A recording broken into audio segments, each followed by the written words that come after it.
교육과정 A 1번부터 보도록 하시겠습니다. 자, 1번 보시면 가의 대화에서 동그라미 1에 기억에 나타난 교사 발문의 특징을 설명하고 동그라미 2에 니은과 같은 유형의 적합한 다른 발문 한 가지를 예시하시오. 자, 이렇게 되어 있습니다. 자, 그래서 여기 이제 보시면 이제 요거는 어떤 상황이냐면 사실 이제 요 수업 사례 자체가 진짜 유치원에서 했던 수업의 일부인데 요거는 이제 심미 수업을 나타내고 있어요. 자, 심미적인 수업이에요. 주제 자체가 뭐 은하수, 별 뭐 이런 것들도 나오고 심미적이라는 게 뭐예요? 내가 느끼는 감성, 내가 느끼는 감상 뭐 이런 것들에 대해서 이제 생각해 보는 거잖아요. 그래서 요거는 사실 이제 견우와 직녀 그 책을 읽고 요거를 이제 쭉 영역을 연결해 가지고 다양한 표상, 레지오 에밀리아 수업하고 비슷하게 수업을 한 거예요. 그래서 그 견우와 직녀 책을 읽고 요거를 이제 신체 활동으로 표상도 해보고 어떻게 오작교 만들기 이런 걸로. 자, 그리고 여기 직녀에게 편지 쓰기. 자, 편지 쓰는 형태로 표상해보고 그다음에 이제 은하수 막 꾸미기. 은하수 뭐 꾸밀 수 있죠. 막 굉장히 투명 시트지 이런 거 붙이고 해가지고 그리고 이제 뭐 아크릴 물감 이런 걸로 막 아름답게 또 표현해볼 수가 있잖아요. 뭐 셀로판지도 붙이고 막 이렇게 그렇게 해서 빛을 활용하고 투명한 뭐 비닐 이런 것들을 활용한 표상 그리고 심리 수업 이런 것들이 들어가 있는 거예요. 레지오 에밀리아 그런 수업의 형태, 다양한 표상, 심리 수업. 그러다 보니까 내 느낌, 생각 이런 것들이 좀 중요해요. 자, 요 자체가 이제 이 놀이 중심 수업 자체를 긴 수업인데 제가 다른 문제에서 이거 훨씬 더 긴 문장도 이제 드린 적이 있어요. 그리고 앞으로도 이제 드릴 것이고 이럴 텐데 그 중에 이 수업 전체 중에 일부를 따놓은 거예요, 지금. 자, 그래서 심리 수업입니다. 자, 어제 우리가 재미있는 직녀 이야기 책을 읽었지. 자, 그럼 오늘 직녀에게 편지를 써볼까? 뭐 이렇게 이야기하고 있는 거예요. 근데 애들이 편지 어떻게 쓸까? 뭐 이렇게 생각하잖아요. 그리고 직녀한테 뭐라고 쓰지? 직녀야 반가워. 우리 내일 만나자. 뭐 그런 편지를 쓰라는 건 아니거든요. 이건 뭐냐 하면 직녀가 이제 슬프잖아요. 견우를 만나지 못해서. 자, 그러면 마음이 슬픈 친구에게 공감하면서 뭐 사랑이라고 하는 아름다운 주제도 또 알 수 있는 것이고 자, 그리고 이제 뭐 은하수, 별 뭐 이런 것도 생각해 볼 수 있는 그런 수업의 일부입니다. 자, 그래서 편지 쓰기를 하는 건데 선생님이 일단 이제 질문을 하고 있어요. 어떻게 만날 수 있을까요? 이렇게 물어보잖아요. 그러면 이제 어떻게 만날 수 있을까요? 이 발문의 특징인데 이 질문에 답할 수 있는 거는 답이 하나로 정해져 있는 게 아니죠. 자, 이 수업은 놀이 중심의 심미 수업 사례예요. 자, 그러면 이런 심미 수업에서는 어떻게 레지오 에밀리아식의 자꾸 표상을 해야 되는 그런 수업이거든요. 자, 이런 수업에서 굉장히 중요한 질문은 어떤 겁니까? 열린 질문. 열린 질문이 굉장히 중요한 거예요. 자, 그래서 여기 어떻게 만날 수 있을까요? 여기 이제 아이들이 굉장히 많은 답이 필요하겠죠. 그래서 요거는 열린 질문의 성격을 띠고 있는 거예요. 열린 질문. 자, 그래서 여기 동그라미 1번에는 열린 질문 다른 말로 이제 확산적인 발문 뭐 이런 거 다 됩니다. 확산적 발문. 요게 이제 다 답이 되겠죠. 그렇죠? 자, 그래서 여기 발문의 특징은 열린 질문, 확산적인 발문. 이렇게 이제 이야기할 수가 있고 설명하는 거니까 이 말을 설명해야 돼요. 다양한 답이 가능할 수 있게끔 아이들의 다양한 표상이 가능하게끔 확산적인 발문을 한다. 이렇게 이제 답을 써주시면 되는 겁니다. 이 수업을 알아야 답이 나오겠죠, 그렇죠? 자, 그리고 니은과 같은 유형의 적합한 다른 발문 한 가지를 예시하는 건데, 자, 그래서 한번 볼까요? 자, 그런데 이 이제 견우와 직녀 그 이야기에 보시면은 다리를 만들어주는데 누가 다리를 만들어줬어요? 까치가 오작교를 만들어줬잖아요. 그래서 이 뒤에 보시면 어떤 게 이제 또 막 연속된 수업으로 나오냐면 애들이 까치가 돼갖고 오작교를 또 신체 활동으로 쫙 연결하는 수업이 또 있어요. 그리고 나서 이제 진짜 편지 쓰고 읽어주고 막 이런 수업도 하고 그 다음에 이제 투명 시트지 제가 말씀드렸던 것처럼 투명 시트지를 이제 플라워포 양쪽에 붙이고 이렇게 해서 투명 시트지를 통로로 만드는 거예요. 터널로. 은하수 터널로 만들어가지고 그거 막 꾸미기 활동을 또 해보는 거예요. 그러면은 이제 불 끄고 거기다가 야광 같은 거 붙여가지고 이제 터널에다가 시트지 터널에다가 야광 같은 거 붙이고 그리고 해가지고 불 꺼놓고 진짜 별이 막 빛나는 것처럼 그런 활동을 해볼 수도 있고 암막 커튼 다 내리고 그렇게 해볼 수도 있고 그 다음에 이제 또 셀로판 테이프 같은 거 붙여가지고 아예 이제 햇빛이 잘 들어오는 곳에 또 놔두고 이렇게 볼 수 있는 그런 방식도 있어요. 자, 이제 그런 활동을 하는 그런 수업의 일부입니다. 자, 그래서 자, 여기 보시면은 다리를 만들어줄 때 까치들은 어떤 마음이었을까요? 이렇게 물어보고 있잖아요. 자, 요거는 이제 편지를 써보고 이렇게 하려면 직녀의 마음에 공감도 해야 되고 막 이렇잖아요. 그래서 요 수업에서는 이제 그 동화에 등장하는 주인공에 공감하는 그런 것들도 굉장히 중요한 수업의 내용이거든요. 자, 그래서 까치들은 어떤 마음이었을까? 요거는 이제 마음에 대한 거, 좀 공감하고 뭐 이런 거, 감정이입에 대한 감정이입을 독려하는 그런 발문이 되겠습니다. 여기 니은 같은 경우에는. 자, 그래서 지금 이제 문제를 한번 좀 보시면, 자, 문제는 기억에 나타난 교사의 발문의 특징은 조금 전에 설명을 드렸고요. 그 다음에 니은과 같은 유형에 적합한 다른 발문 한 가지를 예시를 해야 돼요. 다른 발문 한 가지를 예시를 해야 되는데 다른 발문을 예시를 하려면 이 발문이 어떤 발문인지 알아야 다른 발문을 쓰죠. 자, 이 발문은 감정이입이 중요한 거예요. 자, 보시면 다리를 만들어줄 때 까치들은 어떤 마음이었을까요? 이렇게 묻고 있잖아요.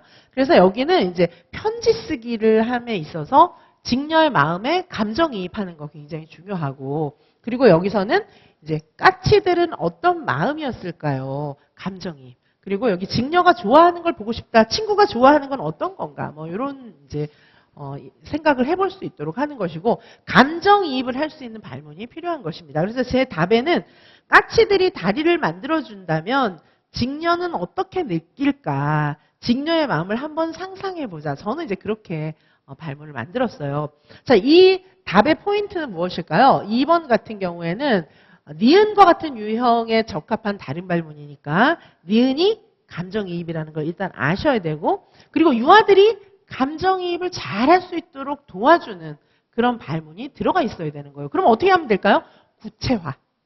다른 사람의 마음을 이해할 수 있도록 좀 구체화된 설명이 필요하고, 감정이입을 할 수 있는 그런 배려가 들어가 있는 발문이면 되겠습니다. 자, 그래서 여기 답에 보시면은, 자, 저는 1번은 확산적 발문, 그 다음에 기억에다가는 까치들이 다리를 만들어준다면 직녀는 어떻게 느낄까? 직녀의 마음을 한번 상상해보자. 이렇게 이제 감정이입을 잘할 수 있도록 발문을 했거든요. 그래서 선생님들도 이렇게 이제 하시면 되겠습니다. 자, 그러면 여기 발문 사례를 한번 좀 보도록 하실게요. 발문 사례는 진짜 많아요. 사실 굉장히 많지만 여기서는 몇 가지 발문 사례만 좀 살펴보도록 하시겠습니다. 자, 먼저 대표적으로 수렴적 발문, 확산적 발문. 발문하고 질문은 거의 같은 거예요. 발문은 교실에서 하는 모든 말이 발문이에요. 마침표 찍는 것까지. 질문은 물음표죠. 근데 이제 발문이 훨씬 더 광범위합니다. 자, 그래서 어쨌든 수렴적 질문, 확산적 질문 이렇게 이제 나누어 볼 수가 있습니다. 자, 그리고 이제 감정이입을 할 수 있는 그런 발문이 있어요. 자, 감정이입 발문 같은 경우에 교사는 아이들이 정서를 풍부하게 이렇게 해서 다른 사람들과 감정이입을 할 수 있도록 도와주는 그런 발문이 필요합니다. 자, 감정이입 발문은 주로 이제 유아 간의 갈등 상황이 생겼을 때, 동화를 듣고 난 다음에, 또 그리고 이제 뭐 상상력이 요구될 때 이런 다양한 상황에서 활용해 보실 수가 있고, 자, 감정이입 발문의 사례들이 여기 이제 나와 있습니다. 자, 이런 사례들을 많이 활용하시면 좋겠습니다.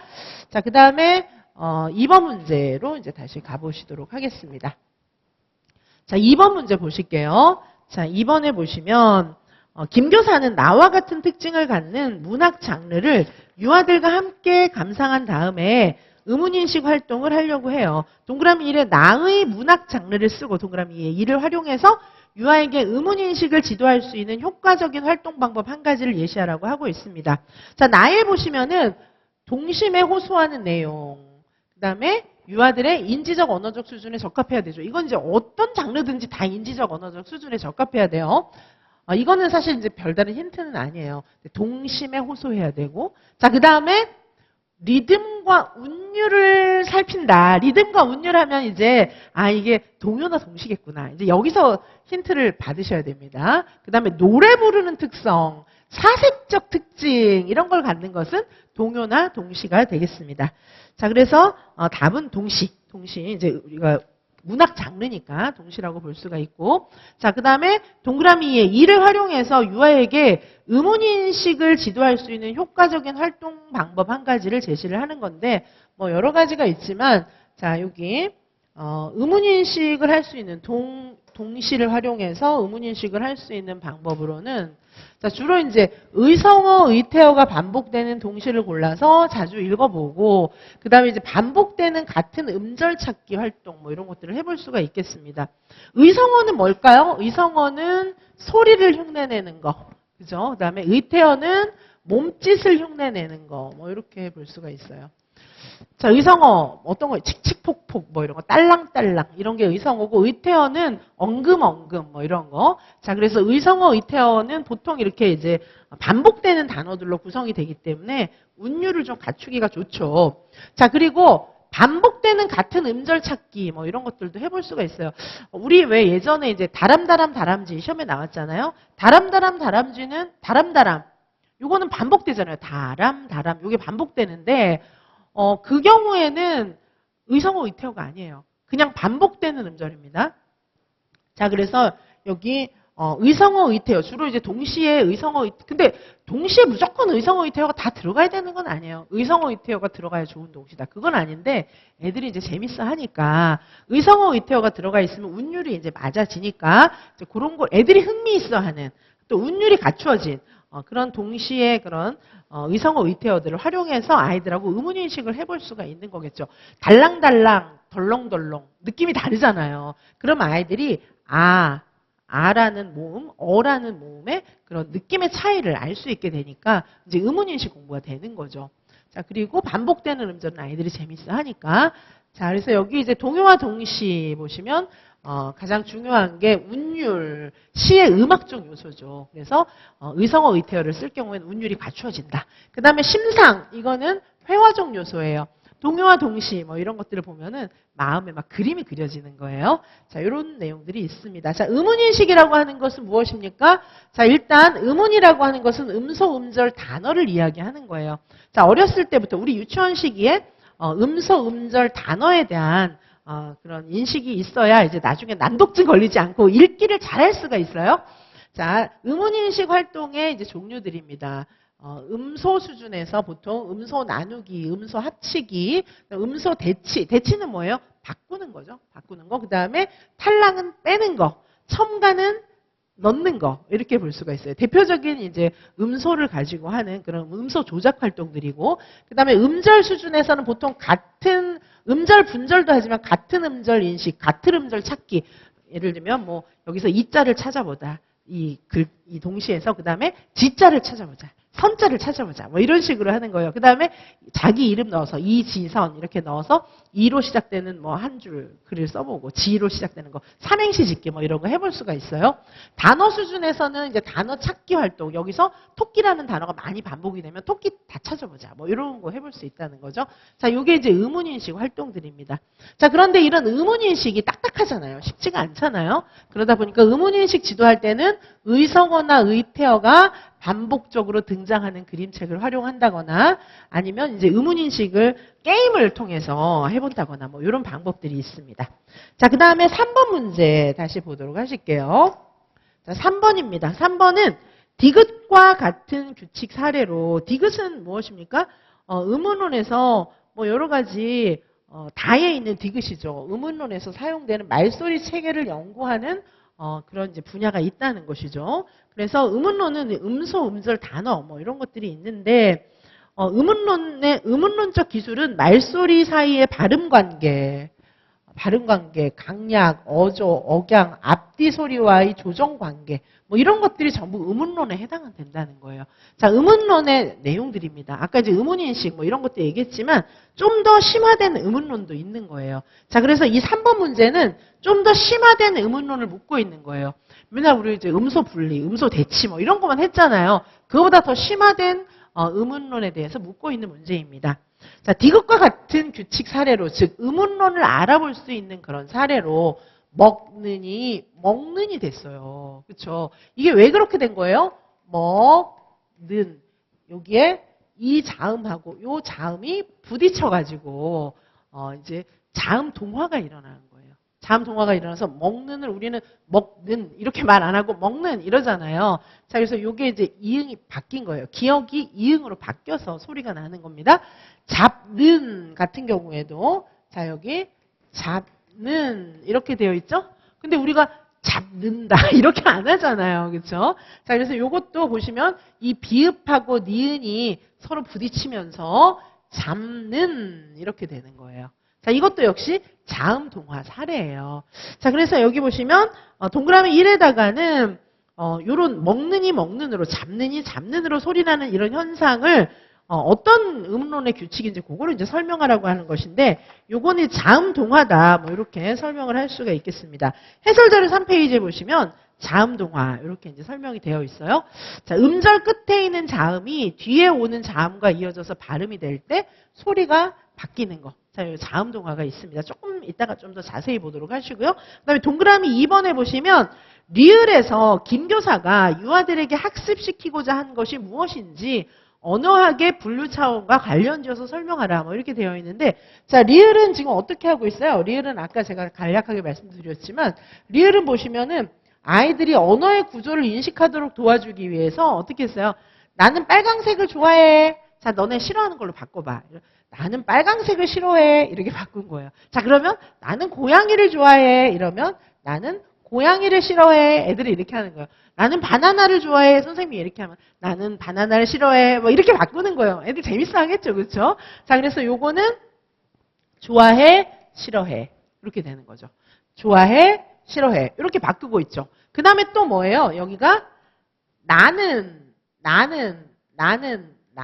들어가 있죠. 나는 좋아해, 나는 싫어해. 이렇게 돼 있고 뭘 좋아하고 뭘 싫어하는지가 나는 빨강색을, 고양이를. 그러니까 나는 좋아해, 나는 싫어해, 나는 고양이를, 나는 바나나를, 나는 사과를, 나는 물을, 나는 내 친구를 뭐 이런 식으로 좋아해, 싫어해 다 넣을 수 있잖아요.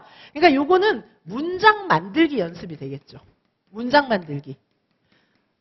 단어를 어떻게 배치하느냐, 어떤 단어를 넣느냐에 따라서 문장의 구성과 의미가 달라지잖아요.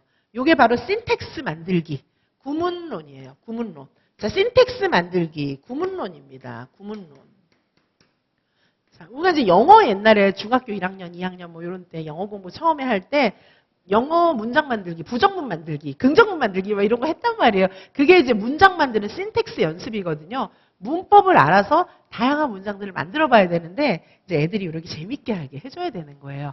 자, 그러면 동그라미 2번에 뭘 묻고 있습니까? 리을에서 지금 보신 거, 이 리을에서 김 교사가 유아들에게 학습시키고자 한 것이 무엇인지 언어학의 분류 차원과 관련지어서 설명하라고 하고 있거든요. 근데 설명하라고 할 때는 그 이유를 설명을 하셔야 돼요. 문제에서 그 이유를 설명하시면 안 그래도 그 이유를 좀 설명을 하셔야 되는 거거든요. 자, 그래서 이거는 의문론이다. 이걸 의문론으로 판단할 수 있는 이유는 긍정문, 부정문으로 바꾸고 그다음에 문장 변형 연습을 할 수 있도록 했기 때문에 요거는 구문론이다. 이렇게 설명을 해주셔야 되는 거예요.